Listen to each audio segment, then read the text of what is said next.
Morning. তো আজকে আমি সকালবেলায় ঘুম থেকে উঠে গেছি, একটু দেরি করে উঠেছি যেহেতু সারা সপ্তাহে কাজ থাকে, তাই জন্য মা আজকে আর ডাকেনি। এখন বাজে সকাল 8টা, আর আমি ঘুম থেকে উঠে আজকে যেহেতু সারা সপ্তাহের কাজ আছে তো সেইগুলোই দেখাবো। আর যেহেতু আমি কালকে মাথায় তেল দিয়েছি তো মাথাও ধুতে হবে, তো চলো তোমাদের সাথে দেখাবো আজকে আমি কী কী। যেহেতু আজকে রবিবার তাই সারা সপ্তাহে জামা কাপড়গুলো আজকে কাচতে হবে, তাই দেখো আমি সমস্ত কিছু এখানে বাইরে বের করে নিয়েছি আর সার্ফের জলে ভিজিয়ে দিলাম।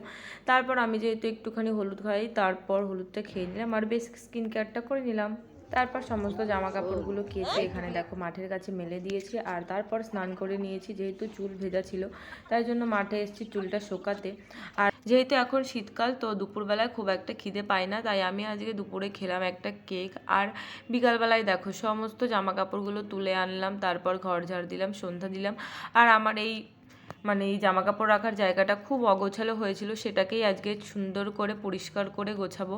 তো দেখো আগে আমি জামা কাপড়গুলো ওখান থেকে নামিয়ে নিয়েছি, তারপর সব জামা কাপড়গুলো একে একে ভাঁজ করে রাখছি যাতে হচ্ছে জায়গাটাকে একটু সুন্দর দেখা যায়। আমি চাই প্রত্যেক দিন একটুখানি ঠিক করে রাখার, কিন্তু অতটা টাইম হয় না, রাতে যেহেতু আসি বাড়িতে আর তখন আর এনার্জিও থাকে না।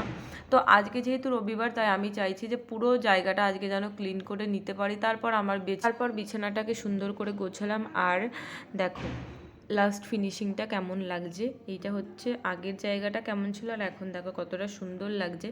আমিও চাই সবসময় এরকম করে রাখতে, কিন্তু সবসময় তো আর হয়ে ওঠে না।